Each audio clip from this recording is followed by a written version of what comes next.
radyo tiyatrosu.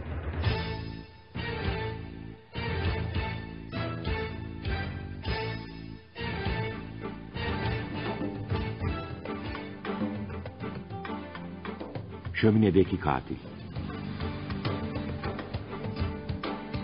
Yapım yönetim Mehmet Köseoğlu. Yazan Larry Quinn. Uyarlayan Tayfun Türkili. Seslendirme yönetmeni İskender Bağcılar, Neslihan Gürgün. Kayıt Davut Genç. Montaj Halil Karabacak.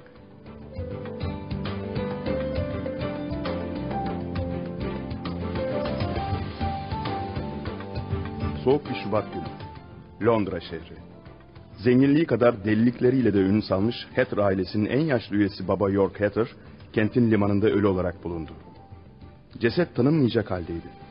Bir balıkçı gemisinin tayfaları York Hatter'ın cesetini kancalara takarak sahile çıkardılar. Sonra da otopsi için morga götürdüler. York Hatter son yolculuğuna böyle çıka dursun, güvenlik birimleri harekete geçmişti bile.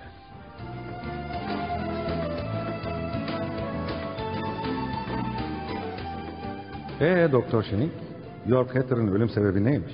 Tespit edebildin mi? Denizden çıkarttıklarına göre boğularak ölmüş olmalı. Yanılıyorsun müfettiş Term. York Hatter boğularak ölmemiş. Sahi mi? Nasıl ölmüş peki? Zehirlenmiş. Ay canına. Ne diyorsun doktor? Yani York Hatter cinayete mi kurban gitti? Anlamadın bay müfettiş. York Hatter öldürülmemiş. Striknin içerek intihar etmiş. Dur bir dakika doktor. Madem York Hatter öldürülmedi, intihar etti, o halde cesedinin denizde işi ne? Çok basit. York Hatter gemiyle denize açıldı ve daha sonra güverteye çıkarak önce zehrini içti, daha sonra da kendini denize attı.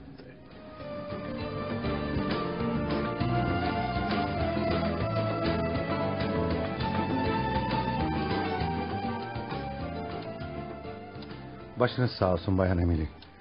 Ölen eşiniz York Hatter değerli bir bilim adamıydı. Ölümü hepimizi üzdü. Teşekkür ederim Bay Müfettiş. Sizce kocanızın intihar etmesi için bir sebep var mıydı? Hayır. O sürekli kendini meşgul eden biriydi. Sabahtan akşama kadar laboratuvarına kapanır, ilaçlarla deney yapardı. Ama çok zengin olan kocanız durup dururken intihar etmedi herhalde. Para her şey değildir müfettiş. Kim bilir iç aleminde ne fırtınalar kopuyordu ki canına kıydı. Evet, anlıyorum. Tekrar başsağlığı diliyorum size. Teşekkür ederim.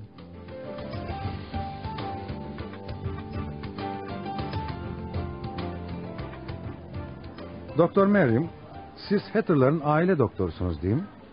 Evet öyle müfettiş.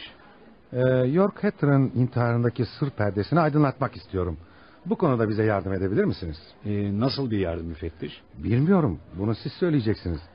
York Hatter'ın sağlık problemleri var mıydı? Ya da psikolojik rahatsızlıkları filan?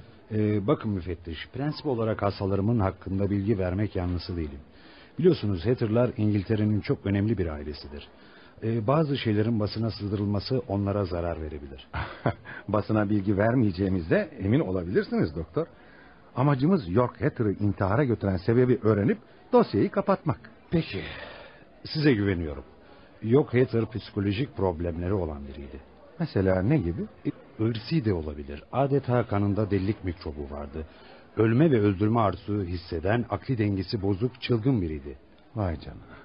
Tarihe doğru baktığımızda Hatter erkeklerinin çoğu ya akıl hastanesinde öldüğünü, ya canına kıydığını ya da cinayet işlediğini görüyoruz. İşte öğrendiniz Bay Müfettiş.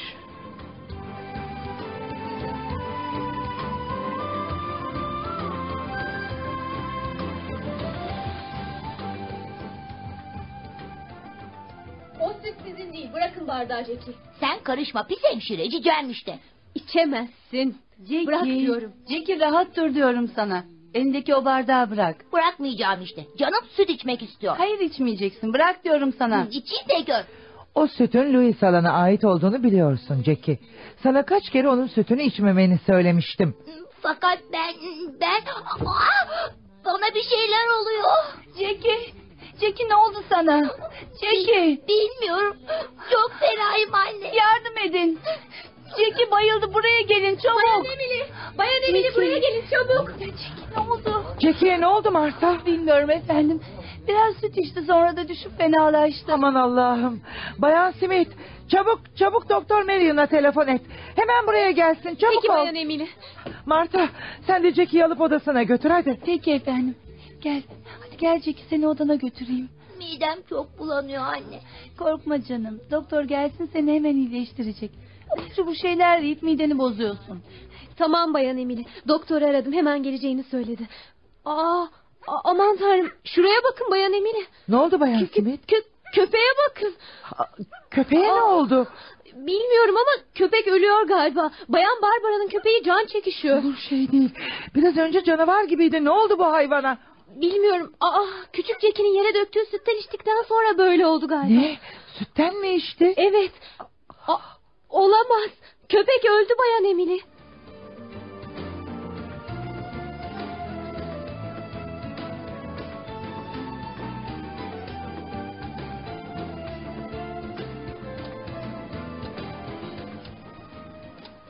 Doktor ne olur söyleyin, Jackie yaşayacak mı? Merak etme Marta, bir şey yok. Midesini yıkadım, birkaç saat sonra eski Jackie olur gene. Çok şükür.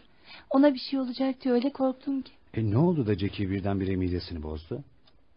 Louisa'nın sütünü içtikten sonra olmuş doktor. Sahi mi Bayan Emily? Evet doktor.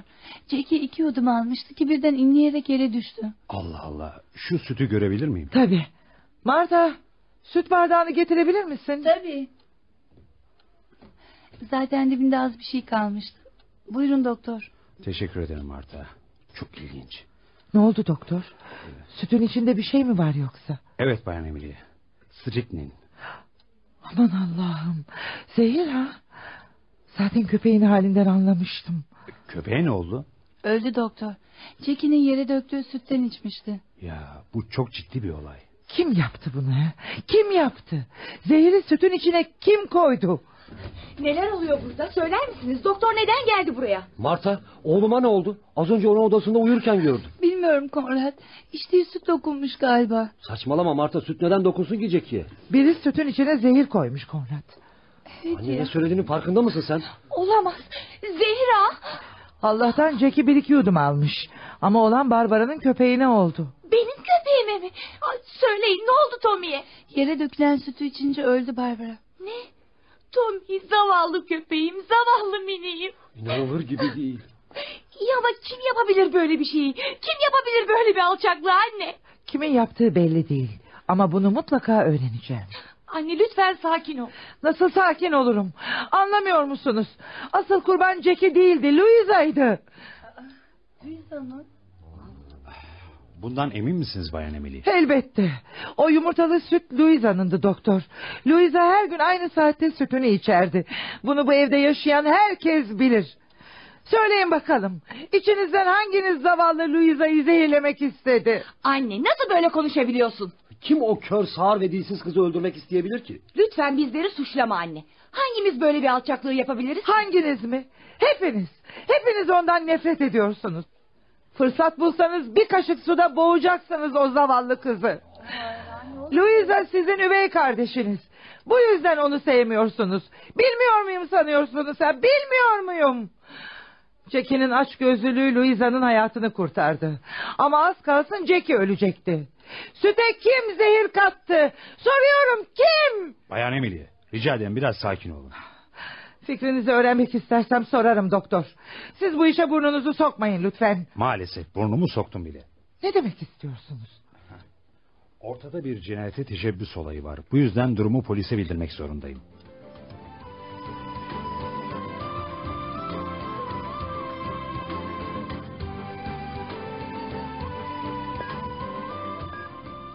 Zehir mi dediniz doktor? Ölen filan yok ya. Sadece bir köpek. Demek zehiri süte karıştırmışlar ha?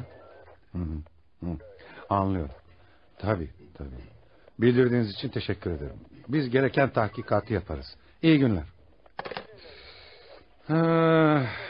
Bu kadar tembellik yeter dedektif Bruno.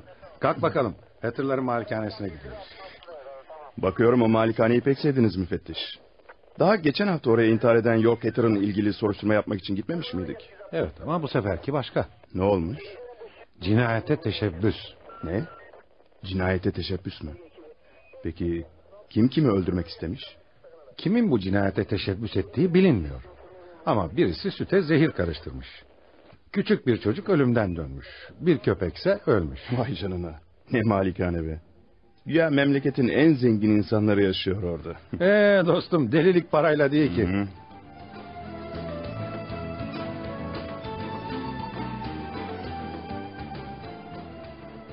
Demek zehri koyanın niyeti Louisa'yı öldürmekti. Öyle mi Bayan Emily? Kaç defa söyleyeceğim müfettiş. Jackie o sütü yanlışlıkla içmiş. İçmemiş olsaydı Louisa içecek ve o ölecekti. Bu malikanede kaç kişi yaşıyorsunuz Bayan Emily? Ben dahil 8 kişi dedektif. İsimlerini rica edebilir miyim? Bu çok mu gerekli? Eğer katil dışarıdan biri ise gerekli değil tabii. Saçmalamayın. Sokaktaki adam mı malikaneye girecek de sütün içine zehir karıştıracak? Belli ki bunu yapan içimizden biri. O halde evdekilerin isimlerini rica edeyim. Büyük oğlum Konrad, karısı Marta ve 8 yaşındaki oğlu Jackie. Jackie. Evet. Diğerleri? Kızım Barbara ve ilk kocamdan olan kızım Louisa. Louisa. Evet, Hizmetçi başka? Mildred 20 yıldır yanımda çalışır. Bir de hemşire bayan Smith. Hemşirenin işi ne? Louisa'ya bakıyor. Louisa hem kör hem sağır hem de dilsizdir. Yazık. 3 duyudan da yoksunmuş. Peki böyle bir kızı kim öldürmek isteyebilir ki? Hizmetçi, hemşire ve ben hariç herkes isteyebilir. Çünkü mirastan hissedar olduğu için hepsi de nefret ediyor o zavallı kızdan. Peki esrarengiz katil süte koyduğu zehri nereden buldu dersiniz Bayan Emily? Öyle ya, zehir bu. Her yerde satılmaz. Ölen kocam Yorkhatter'ın laboratuvarından almış olabilir. Biliyorsunuz Yorkhatter bilim adamıydı. Laboratuvarında zehir bulundururdu. O halde şu laboratuvarı yakından bir inceleyelim. Ha?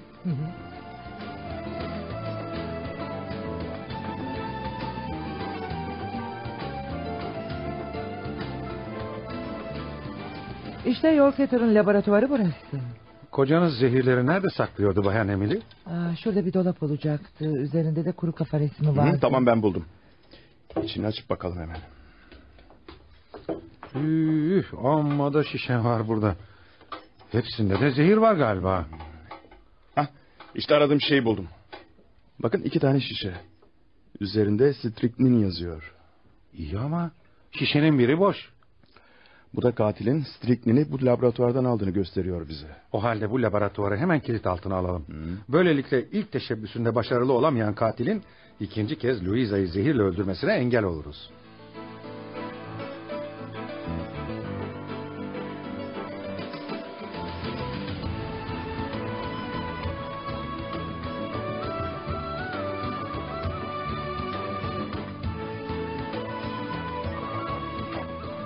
Hiçbir şey anlamadım bu işten.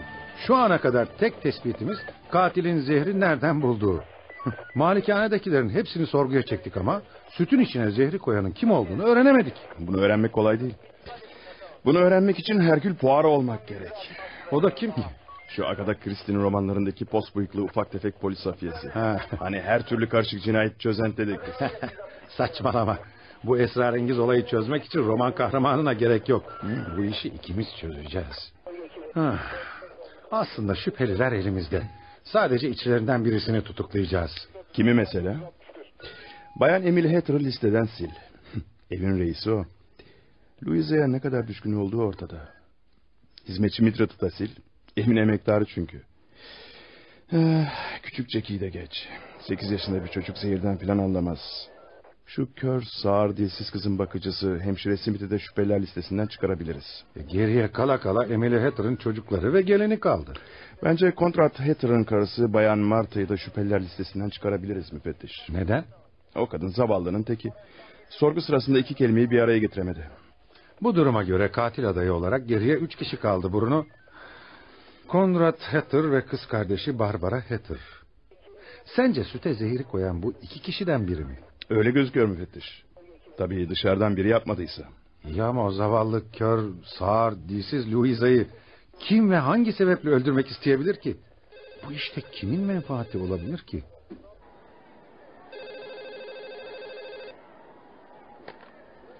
Cinayet masası, ben müfettiş Tum.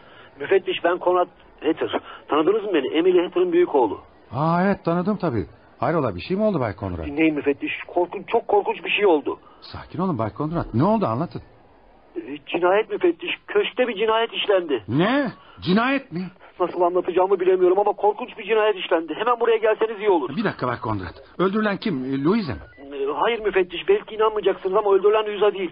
Annem Emily Hatter.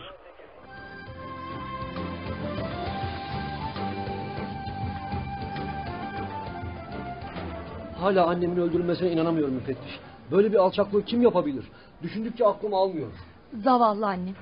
Sert bir insandı ama böyle bir ölümü asla hak etmedi. Merak etmeyin. Katil kim olursa olsun onu mutlaka bulup adaletin önüne çıkartacağız. Bay Konrad, annenizin cesedi nerede? Louisa'nın odasında. Cesedi kim buldu? Louisa'nın bakıcısı Bayan Smith. O yan odada kalıyor. Sabah 6 sularında Louisa'ya bakmak için odaya girdiğimde annemi ölü olarak bulmuş.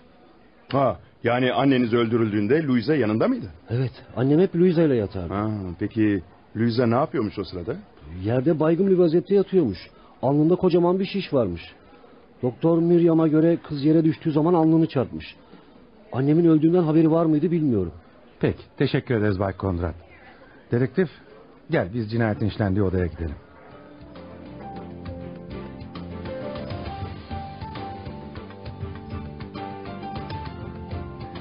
İşte cinayetin işlendiği oda burası.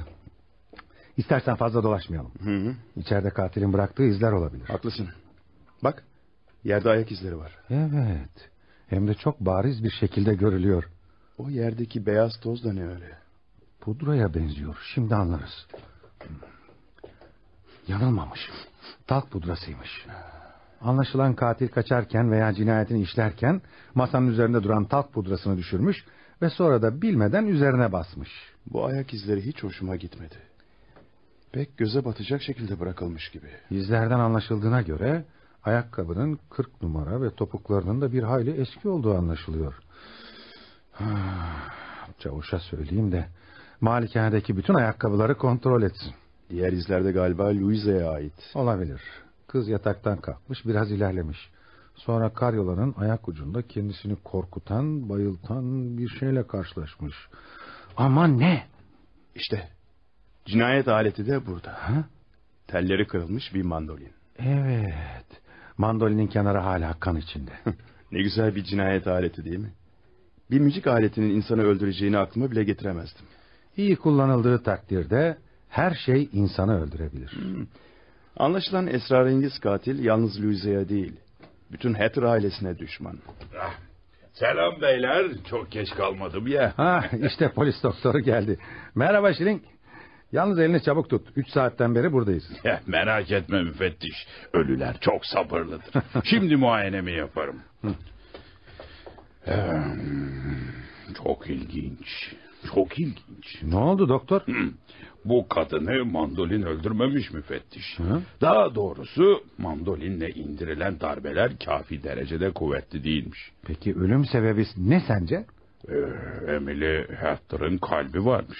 Ya, demek ki biri Emily Hatter'ın kafasına mandolinle vurdu ve bu şok neticesinde kadının kalbi durdu, öyle mi? Bana kalırsa başına mandolinle vurulduğunda kadın uyanıktı. Cesedin gözlerine bakın müfettiş. Bu gözler açık ve dehşet dolu. Sonra çehresinde de çok garip bir ifade var. Hı. Ya elleri? Kadın yumruklarını sıkmış. Evet. Bu demektir ki kadın hücuma uğradığında uyanıktı. Mandolin işini anlayamadım. Neticede mandolin kadının kalbinin durmasına sebep olmayabilirdi. Yani katil cinayet işlemeye karar verdiğine göre daha işe yarayacak bir alet seçemez miydi? Orası öyle. Üstelik darbeler de pek şiddetli indirilmemiş. Doktor, cesedin başka yerinde yara izleri var mı? Hayır, yok. Peki zehir falan? Zehirlenme belirtisi yok ama tabii otopsi yapacağım. Ancak zehir bulabileceğimi de hiç sanmıyorum. Sen gene de otopsi yap. Hatter'lardan birinin gene zehir kullanıp kullanmadığını anlamamız lazım. Ben bu işin içinden çıkamadım. Evvela biri zavallı kör Louisa'yı zehirlemeye kalktı. Ondan sonra da annesini öldürdü. Şuraya bakın. Yatağın altında ne buldum? Ne buldun dedektif? Bir enjektör. İçinde de tortu var. Doktor, bakar mısınız şuna? Tabii bakayım. İlginç. Evet, Evet, olabilir. Ne olabilir doktor? Zehir. Ama kesin bir şey söyleyemem. Tahlil etmem lazım. Cesette iğne izleri var mı doktor? Yok, hayır, baktım, yok. İyi ama madem cesette iğne izi yok, bu enjektörün burada işi ne? Belki bunun cevabını Louisa verir bize müfettiş. Onunla hemen konuşalım.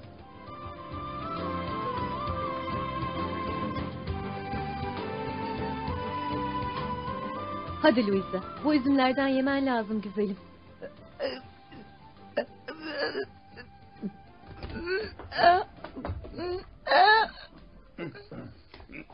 Durun hemşire. O üzümleri Louisa'ya vermeyin.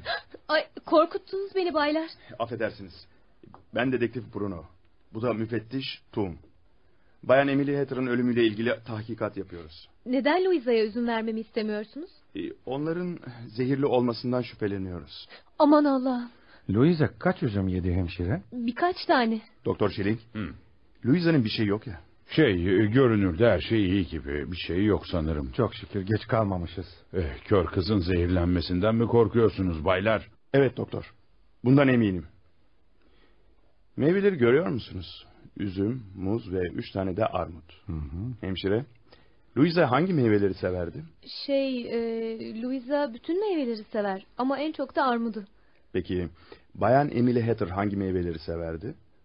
O da bu tabakta duran meyvelerden yer miydi? Bazen yerdi. Yalnız Emily Hatter armuttan nefret ederdi. Evdekiler de bunu bilir miydi? Tabii, hepsi bilirdi. Demek Emily Hatter armuttan nefret ederdi ha? O halde bu armutları yakından tetkik etmemiz lazım. Doktor Schilling, bu odadaki bütün meyveleri tahlil eder misiniz? Meyvelerin zehirli olmasından mı kuşkulanıyorsun Bruno? Evet müfettiş.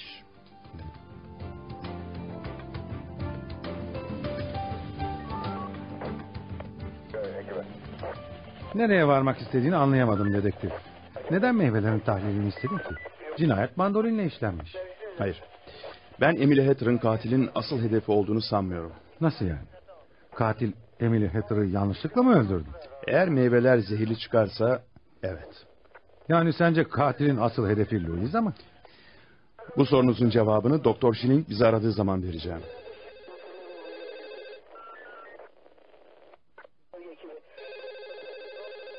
Cinayet masası müfettiş Tum. Ah, sen misin doktor? Evet. Ne? Sahi mi? Peki dostum, teşekkür ederim. Arayan Doktor Schilling'di. Tahlil ettiği meyvelerden sadece bir armudun içinde striknin zehiri bulmuş. Bunu tahmin etmiştim. Katilin asıl öldürmek istediği Louisa'ymış. Kızın bakıcısı Louisa'nın en çok armudu sevdiğini söylemişti. Bu varsayıma göre katil gece içeri girdi ve armudu zehirledi. Ancak bu sırada Emily Hatter uyandı ve katili gördü. Katil de onun başına mandolinle vurarak öldürdü. Öyle mi dedektif? Aşağı yukarı böyle müfettiş. Bu cinayeti işleyen katil daha önce de Louisa'nın sütüne zehir koymuştu. İşler iyice karıştı. Cinayet masası müfettiş Tum. Sen misin çavuş? Ne oldu? Sahi mi? Tamam, hemen geliyoruz. Dikkat et, malikaneden kimse dışarı çıkmasın. Ne oldu müfettiş? Çavuş aradı. Malikanede yaptığı araştırmada cinayet işlenen odadaki ayak izlerine uyan bir ayakkabı bulmuş. Gidelim hemen. Bir dakika müfettiş. Anlayamadığım bir şey var. Nedir o? Biz laboratuvarı kilitlememiş miydik? Kilitlemiştik. Kapısına mühür vurmuştuk. Madem öyle, katil armudun içine koyduğu stritnini nereden buldun peki? Öyle ya. Bu hiç aklıma gelmemişti. Malikaneye gidince önce laboratuvarı kontrol edelim. Sakın kilidini kırıp içeriye girmesinler.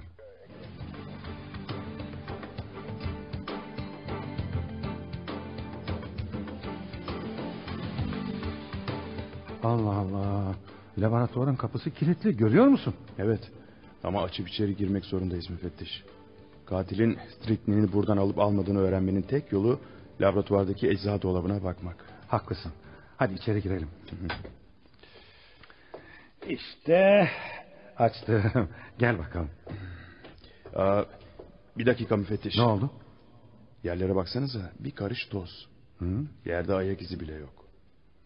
Bu durumda biz burayı kilitlediğimizden beri kimse girmemiş içeri. Doğru. İyi ama armudu zehirlemek için kullandığı striknini başka nereden buldu dersin? Şimdi anlarız. Bak. Bu dolapta bir tane striknin şişesi olacaktı. Dolu şişe duruyor mu?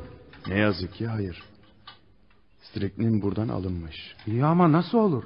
Kapı kilitliydi. İçeride ayak izi de olmadığına göre katil laboratuvara nereden girdi? Sanırım ben nereden girdiğini anladım müfettiş. Sahi mi, nereden? Bacadan. Ne? Bacadan mı? Evet.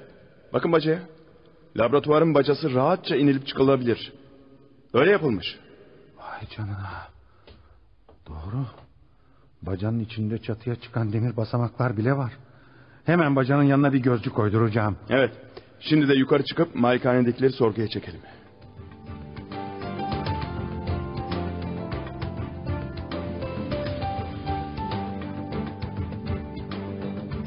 Buyurun. Ayakta durmayın Bayan Marta.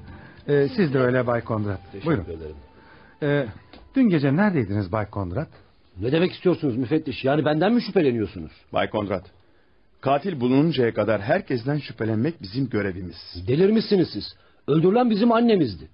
Benim onu öldürdüğümden nasıl şüphelenirsiniz? Hayatım lütfen sakin ol. Tamam. Kütüphanedeydim. Peki kütüphaneden çıktıktan sonra ne yaptınız? Ne mi yaptım? Odama çıktım. Karım uyuyordu, ben de yattım. İçkiliydim, hemen sızmışım. Hiçbir şey de duymadım. Söyler misiniz? Louisa'yı neden birkaç kere öldürmeye kalktılar? Birkaç kere mi? Ne demek istiyorsunuz? Evet, birkaç kere. Anneniz dün gece yanlışlıkla öldürüldü. Asıl kurban Louisa'ydı Bay Kondrat. Aman Allah'ım, demek ki... Yani katilin asıl hedefi Louisa mıydı? İnanamıyorum buna. Bu sabah cinayet işlenen odaya girdiğiniz zaman yerdeki ayak izlerini gördünüz. Değil mi Bay Kondrat? Bilmiyorum. Galiba biraz heyecanlıydım. Pek dikkat etmedim. Demek ki fazla heyecanlıydınız. Kızdırıyorsunuz beni müfettiş. O izler katilin ayakkabısına aitti Bay Kondrat. Bundan bana ne dedektif? Şimdi anlarsınız. Çavuş! Dolaptaki ayakkabıları çıkart da Bay Kondrat'a göster. Baş üstüne müfettiş.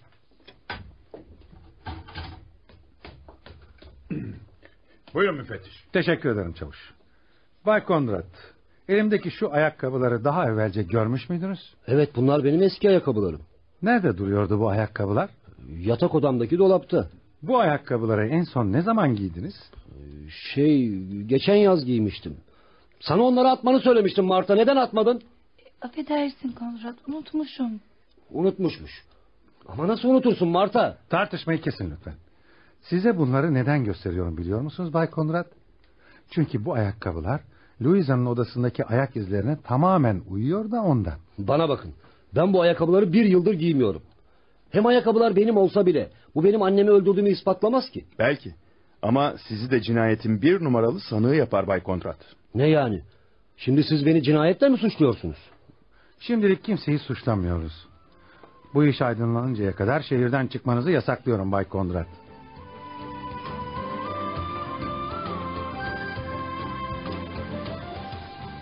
Hemşire, Louisa'nın ifadesini almak istiyoruz. Tabii Bay Müfettiş. Peki kızla nasıl konuşacağız? Hem kör, hem sağır, hem de dilsiz. Merak etmeyin, ben yardımcı olurum size. Louisa ile Braille alfabesiyle konuşacağız. Güzel. Hazırsanız kızla konuşmak istiyoruz hemşire. Tabii Bay Müfettiş. Sizin geldiğinizi söyleyeyim ona.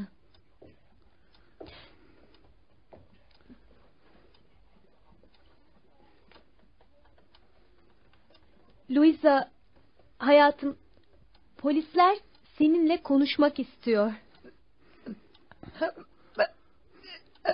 Ne diyor hemşire? Söyleyeceğim bir şey var. Bu çok önemli olabilir. Anlatsın, hemen dinliyoruz onu, hadi. Anlat tatlım. Müfettiş seni dinliyor. Ne diyor ha? Ne diyor? Gece 10.30'da annemle odaya çıktık. Yatmaya hazırlandık. Sonra da talk pudrası sürdü. Bunu kokusundan anladım. Sorun ona, talk pudrası yere dökülmüş müydü? Louisa, pudra yere dökülmüş müydü? Hayır, dökülmemişti. Peki, neyse devam etsin, dinliyoruz onu. Devam et Louisa. Sonra yattık. Aradan birkaç saat geçti. Annemi öptüm. O da benim yanağımı okşadı. Uyumuşum.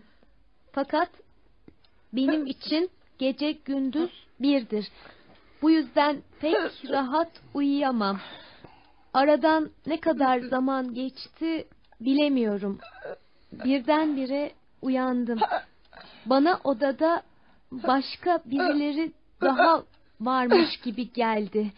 Hem bu biri yatağımın kenarındaydı. O zaman bağırmak istedim. Bağırmak. Zavallı kız hala o anın heyecanını yaşıyor. Louisa bir şeyler söylemek istiyor. Odada bir şey vardı.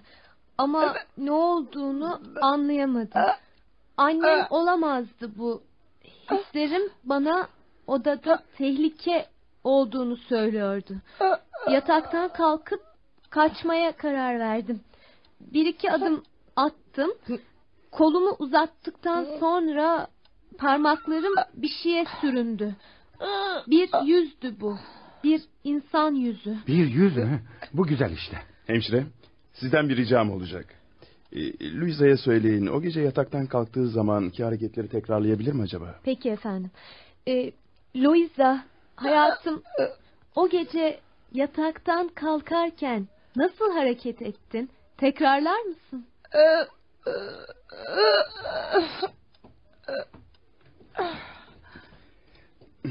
Teşekkür ederim Bayan Smith. Görmek istediğim gördüm. Bunun bize çok faydası olacak. Ben bir şey anlamadım bu işten dedektif. Sonra anlatırım müfettiş. Şimdi Louisa'nın anlatacaklarını dinleyelim bakalım. Parmaklarımın bir şeye değmesi beni büsbütün korkuttu. Dizlerimin eridiğini hissettim. Fakat yere düşerken aklım başımdaydı. Sonra bayılmışım. Hemşire sorun bakalım. Dokunduğu yüzün yanakları nasılmış? Peki efendim. Louisa, dokunduğun yüz nasıldı şekerim? Düzgün, yumuşak bir yanaktı. Hemşire, bu son sözleri doğru tercüme ettiğinizden emin misiniz? Elbette dedektif. Louisa ne yazıyorsa onu tekrarlıyorum size. Fakat Conrad Hatter'ın yanağı yumuşak değildi ki. Demek ki odadaki Conrad değilmiş. Ama izler onun ayakkabısının izleriydi. Bunu sen de gördün Bruno. Ama bir başkası da giyebilir pekala. Hemşire sorun ona. Conrad Hatter'ın yanağına benziyor muymuş? Louisa, dokunduğun yanak Conrad Hatter'ın yanağı olabilir mi? Hayır. Dokunduğum yanak bir erkek yanağı değildi. Anlaşıldı. Demek ki odadaki gerçekten Conrad değilmiş. Louisa katilin erkek olmadığından emin. O halde katil bir kadındı. Hemşire sorar mısınız? Louisa'nın başka hatırladığı bir şey var mı? Tabii. Louisa, başka neler söyleyeceksin hayatım? O meşhur şahsın yanağına dokunduğum zaman ve bayılırken bir koku duydum. Ne kokusuymuş bu hemşire sorsanıza? Ne kokusuydu Louisa? Pasta veya dondurma kokusuydu. Pasta veya dondurma mı? Garip. Hem de çok garip. Pudra veya krem kokusu olmasın bu? Louisa, o koku pudra ya da kremden gelen koku olabilir mi? Hayır. Pudra veya krem kokusu değildi. Pasta gibi, dondurma gibi kokuyordu. Neli dondurma? Çilekli, çikolatalı. Louisa, dondurma demiştin. Neli dondurma? Vanilyalı. Vanilya kokusuna benziyordu. Vanilya mı?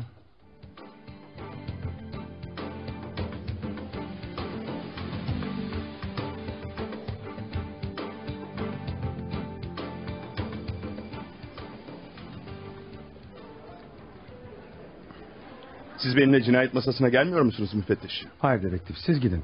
Ben katili yakalayıncaya kadar malikanede kalacağım. Ev halkı bana bir oda verdi. Bunun ne faydası olacak? Bak dostum, katil Louisa'yı öldürmeyi kafasına koymuş. O zavallı kız kör, sağır ve dilsiz. Hı. Kendisi müdafadan aciz ya. Anladım. Ev halkının onu sevmediği de ortada. Hı. Onu yakın korumaya alacaksınız yani. Evet. Sen ne yapacaksın? Ben de adli tıpa gidip vanilya kokan ilaçları araştıracağım. Vanilya mı? Bunun katili yakalamamıza ne faydası olacak ki? Bilmiyorum müfettiş. Ama Louisa'yı duydunuz. Katilin vanilya koktuğunu söylemişti.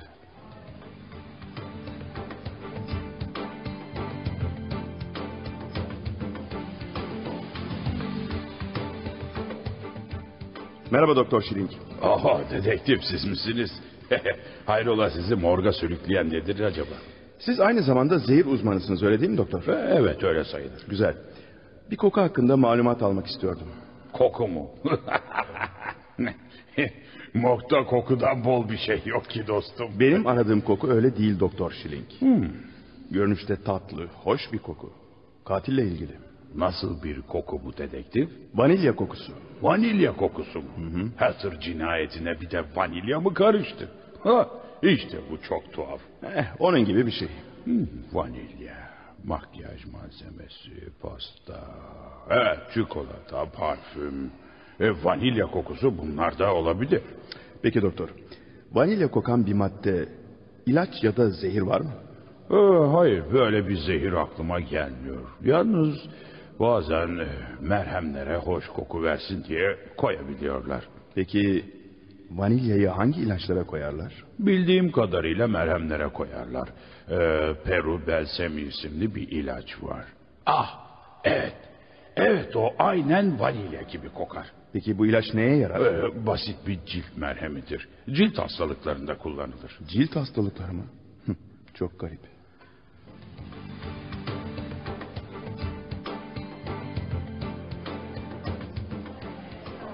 Buyurun dedektif. Doktor Meryem, sizi rahatsız ettim. Öğrenmek istediğim bir şey var. Nedir? Hatter ailesinde cilt hastası biri var mı? Neden sordunuz? Bu cinayeti aydınlatmamız açısından çok önemli efendim. Peki söyleyeyim. York Hatter cilt hastasıydı. Şu zehir içerek hayatına son veren York Hatter mı? Evet, ailede tek cilt hastası oydu. Peki hangi ilacı kullanırdı? Peru Belsemi. Neden sordunuz? Bayan Emily Hatter'ın öldürüldüğü gece Louisa katile dokunduğunu ve onun vanilya koktuğunu söylemişti. Yaptığım araştırmada vanilya kokan tek ilacın Peru Belsemi isimli merhemin olduğunu öğrenmiştim. Ben de bu merhemi kullananın katil olabileceğini düşünmüştüm. Ama bu mümkün değil. York Hatter biliyorsunuz zehir içerek canına kıymıştı. Haklısınız doktor. Ölü bir insanın cinayet işlemesi mümkün değil. Bir şey daha sormak istiyorum. Buyurun. York Hatter laboratuvarında ne gibi deneyler yapıyordu? Bazı hastalıklarla ilgili. Bir de roman yazıyordu. Ne? Roman? Ne romanı? Tam olarak bilmiyorum. Ama bir seferinde onu odasında bir şey yazarken görüp sormuştum. Polis romanı yazıyorum demişti. Bu çok ilginç. Peki bu roman basılmış mıydı? Sanmıyorum. O zamanlar müsvedde halindeydi.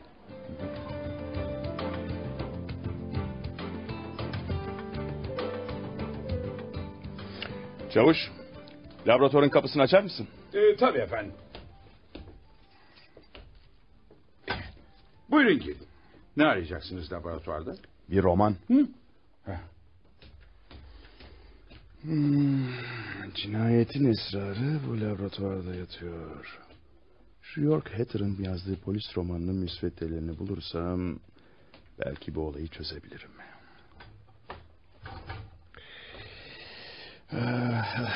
Malikanenin her tarafını araştırdım ama York Hatter'ın müsveddelerini bulamadım. Bu çekmecelerde hiçbir şey yok. Nereye saklamış olabilir acaba? Sakın bacanın içine saklamasın.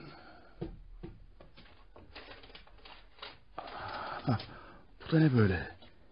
Bacanın içinde bir tomar kağıt var. Sanırım romanın müsveddeleri bunlar. Vay canına.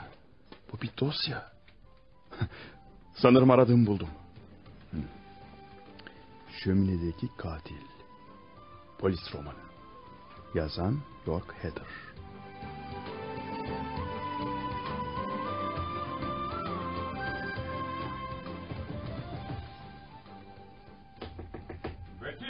Müfettiş çabuk uyanın. Yangın var. Ne oluyor? Kim yanıyor? Neresi yanıyor? Ne oluyor çavuş? Neresi yanıyor? Ne oluyor? Neresi yanıyor çavuş? Efendim, yok Hatter'ın laboratuvarı efendim. Kapının altından sarı sarı dumanlar çıkıyor efendim. Aman Allah'ım. Çabuk herkes dışarı çıksın. Kimse bir şey almak için oyalanmasın. Laboratuvar her an için patlayabilir. Git malikane halkını uyar çavuş. Merak etmeyin efendim. Ev halkı bahçeye çıktı efendim. İtfaiyeye, ambulansa haber verdiniz mi? Verdik efendim. Birazdan burada olurlar efendim. Müfettiş. Evet, bu da kim? Barbara Hatter'mış. Müfettiş, Louisa ile hemşire bahçede yoklar. Acaba hala yukarıdalar mı? Ne diyorsunuz Bayan Barbara? Hay Allah çavuş. Çabuk benimle gel. Bayan Barbara, siz de bahçeye çıkın hemen. Peki, ne olur kurtarın o zavallı kızı. Yürü çabuk. İşte Louisa'nın odası burası. Aç çabuk çavuş. Peki efendim. Aç. Vay canına. Hemşire bayılmış. Çavuş sen Louisa'yı dışarı çıkar. Ben de baygın yatan hemşireyi dışarıya taşıyayım. Çabuk ol yoksa havaya uçacağız. Baş üstüne efendim. İtfaiye geliyor. Birazdan yangını söndürürler.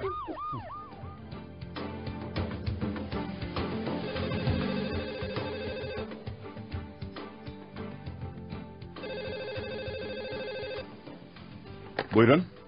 Dedektif Bruno sen misin? Ben müfettiş Tom. Benim müfettiş. Hayrola bir şey mi oldu? Evet dedektif. Korkunç bir şey oldu. York Hatter'ın laboratuvarında yangın çıktı.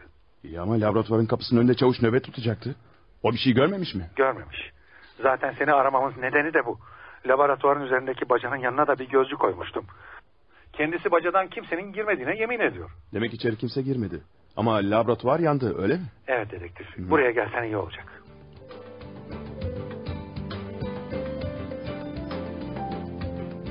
Vay canına. Laboratuvar ne hale gelmiş? Evet. Eğer ölen York Hatter laboratuvarın duvarlarını kalın yapmamış olsaydı bütün ev havaya uçacaktı. Laboratuvarın duvarlarını iyice kontrol ettiniz mi müfettiş? Gizli geçit falan olmasın? Her taraf tek tek kontrolden geçti. O halde katilinin laboratuvara nasıl girdiği belli oldu. Eğer bacayı kastediyorsan bu imkansız. Çünkü bacanın yanında bir polis görevliydi. Ama her şeye rağmen katil yine de laboratuvara girdi. Nasıl? Şömineden. Şömineden mi? Peki şömineye nereden girdi? Ocağın bulunduğu duvarın arkasında ne var biliyor musunuz? Cinayetin işlendiği oda. Yani Emily Hatter'la Louisa'nın kaldıkları oda. Peki Emily Hatter'ın odasında tam bu şöminenin arkasından gelen yerde ne var? Orada da bir şömine var. Vay canına. Bu hiç aklıma gelmemişti. Yani katil Louisa'nın odasındaki şömineden buradaki şömineye girdi öyle mi? Evet. İsterseniz ocağın içine bir bakın. Bakayım. Evet çok haklısın. Her iki ocak da birbirine bağlı. Aralarında da ince bir duvar var. Duvarın yüksekliği de çok 1,5 metre. Şimdi mesele anlaşıldı. Katil laboratuvara Louisa'nın şöminesinin içinden duvarı aşarak giriyor. Evet. Dün gece de buraya bu yoldan girdi. Ve yangını çıkardıktan sonra da geri döndü. Vay alçak vay. Her neyse. Gel yukarıya çıkalım.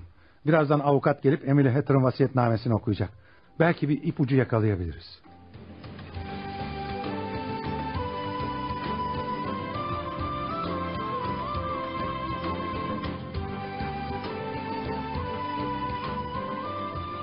Müteveffa Emily Hatter'ın çocuklarına bıraktığı miras taksimine ne diyorsun? Bence biraz haksızlık etmiş. Kadın servetinin çok büyük bir kısmını Louisa'ya, çok azını da Conrad'a ve Barbara Hatter'a bırakmış. Anlaşılan kör, sağır ve dilsiz kızın geleceğini garanti altına almak için böyle yapmış. Peki bu vasiyetname sana katille ilgili bir ipucu verdi mi? Evet verdi. Sahi mi? Sence katil kim? Yanlış anladın benim müfettiş. İpucu katille ilgili değil, Louisa'nın hayatıyla ilgili. Ne demek istiyorsun dedektif?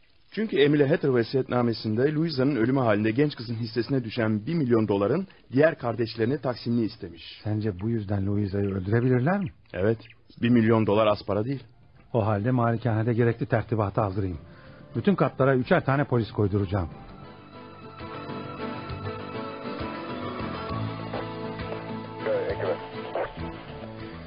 Evet müfettiş, işler nasıl gidiyor? Hatter'ların malikanesinde başka zehirlenme olayı olmadı ya. Hayır, şimdilik malikanede her şey yolunda. Eve bir zehir uzmanı yerleştirdim. Her şeyi tahlil ediyor. Sizden bir ricam olacak müfettiş. Nedir o? Çavuş ve adamları hala malikanede mi? Evet. Sizden Hatter malikanesindeki bütün polisleri çekmenizi istiyorum. Ne, delirdin mi sen?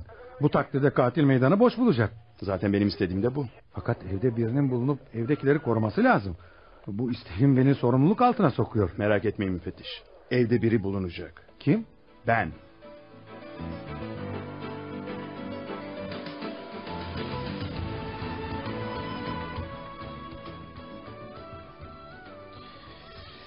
gece yarısı buldu.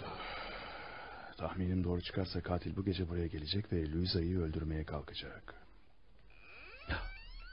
İşte katil odaya girdi. Şimdi şömine içine girerek oradan laboratuvara girecek ve York Hatter'ın eczacı dolabından zehir alacak. Yanılmamışım. Şömineye girdi ve laboratuvara gitti. Bekleyelim bakalım.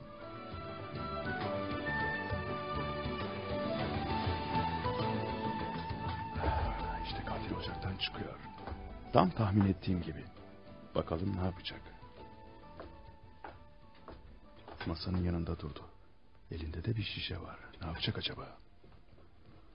Şişenin kapağını açıyor. İçindekini süt dolu bardağa döküyor. Ay namussuz.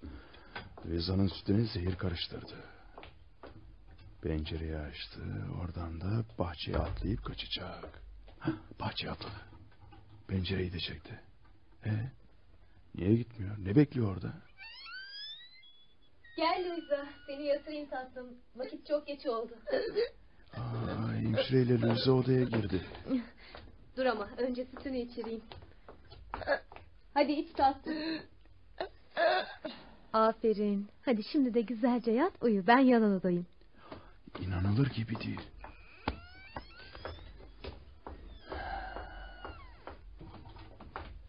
İnanılır gibi değil. Katil pencereden Louisa'nın sütü içişini seyretti. Yüzündeki o şeytani ifadeyi ömrüm boyunca unutamayacağım. İyi ki katilin elindeki zehir dolu şişeyi daha önceden değiştirmiştim. Yoksa zavallı Louisa şimdi ölmüş olacaktı. Dedektif, dün geceyi malikanede nasıl geçirdin? Hiç, yattım uyudum. Hani bana polisleri oradan çek, katili yakalayacağım demiştin. Bir şey olmadı mı? Cinayet masası müfettiştim. Kimsiniz? Anlayamadım. Kim dediniz? Aman Allah'ım, öldü mü? Gene mi zehir? Sakın bir şeye elinizi sürmeyin, şimdi geliyoruz. Ne olmuş müfettiş? Kim ölmüş, kim zehirlenmiş? Gördün mü dedektif? Bana malikanedeki bütün polisleri çektirdin ve meydanı boş bulan katil bir cinayet daha işti. Bu sefer ölen kimmiş? Jackie, Konrad Hatter'ın oğlu. Zehirlenmiş mi? Evet, hemen oraya gidelim. Hayır. Niye? Katilin bütün Hatter'ları öldürmesini mi bekleyeceğiz? Merak etme müfettiş, bu son ölümdü. Artık katil kimseyi öldüremeyecek. Son mu? Anlayamadım. Ne demek istiyorsun? Artık Hatter malikanesinde kimse öldürülmeyecek müfettiş. Allah aşkına dedektif, bu esrarlı konuşmaları bir yana bırak da dilinin altındaki baklayı çıkar. Bak müfettiş, malikaneye adli tabibi gönderin otopsi için. Artık bizim için yapılacak bir şey kalmadı. Peki ya katil? Katil mi? O öldü müfettiş. Öldü mü? Bana bak dedektif, böyle bilmece gibi konuşmayı bırak da her şeyi anlat. Sinirlerim iyice tepemde. O halde dinle müfettiş. Başından beri katili yanlış yerlerde aradık. Önce Konrad Hatter'dan şüphelendik. Evet öyle. Biraz geriye gidelim müfettiş. Louisa'nın annesinin öldürüldüğü güne. O günü hatırlıyor musun? Elini uzattığında katile dokunduğunu söylemişti. Buna göre katil kısa boyluydu. Yani Louisa'dan daha kısa. Aynı zamanda da yanağının yumuşak olduğunu belirtmişti. O halde katil bir adam olamazdı. Bir kadın mıydı? Hayır. Yumuşak bir yanak sadece kadınlarda bulunmaz. Katil bir çocuktu müfettiş. 8 yaşında bir çocuk. Yani Jackie Hatter mı? Evet. Katil Jackie Hatter'dı. Konrad ve Martha Hatter'ın oğlu Jackie. Aman Allah'ım. Yani şimdi Emily Hatter'ı başına mandolinle vurarak öldüren ve laboratuvardaki zehirleri ev içinde kullanan o çocuk muydu? O çocuk değildi müfettiş. O kanı delilikle dolu bir şeytandı. Başından beri ondan şüphelenmiştim. Hatter'ların aile doktoru Marinham'a gittim ve ondan Hatter'ların kanındaki o amansız hastalığı öğrendim. Öldürücü, yıpratıcı, delirtici bir hastalıktı bu. Peki katili nasıl buldun? Doktor Merriam ölmeden önce York Hatter'ın bir polisiye roman yazmak için çalışmalara başladığını söylemişti. Bir gece yarısı gizlice laboratuvara girerek bu kitabın planlarını okudum. Katil York Hatter'ın planlarını aynen uygulamıştı ve uygulamaya da devam edecekti. Önce Louisa'nın sütüne zehir katacak, sonra da Emily Hatter'ı öldürecekti. Cinayet gecesi yanağına vanilya kokan Peru belzemi adlı merhemi sürmesi, katilin ölen dedesi York Hatter'ın olması şüphesini uyandıracaktı ve daha sonra da laboratuvarı yakacaktı. İnanılır gibi değil. 8 yaşındaki bir çocuğun böyle bir şey yapmasını aklım almıyor. Senden polisleri malikaneden çekmeni istediğim günü hatırlıyorsun değil mi? Evet hatırlıyorum. İşte o gece ben Louisa'nın yattığı odaya saklanmıştım. Plana göre katil Louisa'nın sütüne zehir katacak ve genç kız tam sütü içerken mani olacaktı. Ancak bir gece önceden zehri aynı renkteki bir başka sıvıyla değiştirmiştim. Katilin bundan haberi yoktu. Süte zehri karıştırdıktan sonra bahçeye çıkan katil Louisa'nın sütü içmesini seyretti. Louisa sütü içerken suratında canavar bir ifade vardı. Oysa ilk kez planın haricine çıkıyordu katil. İşte o zaman anladım ki bu çocukça bir cinayet değildi. Katil Jackie. Cinayet işlemeye alışmıştı ve bunun devamını da getirecekti. Zavallı çocuk ailesindeki hastalığın kurbanıydı aslında. Anlattıkların inanılır gibi değil dedektif. Yalnız anlayamadığım bir şey var. Madem katil Jackie'ydi, kendisi nasıl zehirlenerek öldü? York Hatter'ın yazdığı polisiye romana göre katil sonunda kendisi de zehir içerek hayatına son verecekti. Ya, bir dakika. Yani sen Jackie'nin zehir içerek hayatına son vereceğini mi biliyordun? Evet. Peki neden mani olmadın? Sen polissin. Görevin katil dahi olsa insanları kurtarmak, öyle değil mi? Kurtarmak mı? Söyler misin müfettiş? Hangi jüri onu suçlu bulacaktı? Hangi mahkeme 8 yaşında bir çocuğa ceza verecekti? O dedesinin kanındaki delilik mikrobunu taşıyan biriydi. Bir kere öldürmeye başladı mı bundan zevk alacak ve başkalarını da öldürecekti. Ben görevimi yaptım ve toplumu cinnet hastası bir deliden kurtardım. Ama ölümüne seyirci kalarak. Biliyor musun müfettiş? Bu cinayet beni çok üzdü ve çok yordu. Sanırım yıllık iznimi aldıktan sonra emekliliğimi isteyeceğim.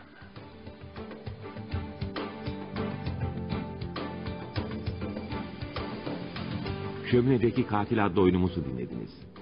Bir başka oyunda buluşmak üzere, hoşça kalın.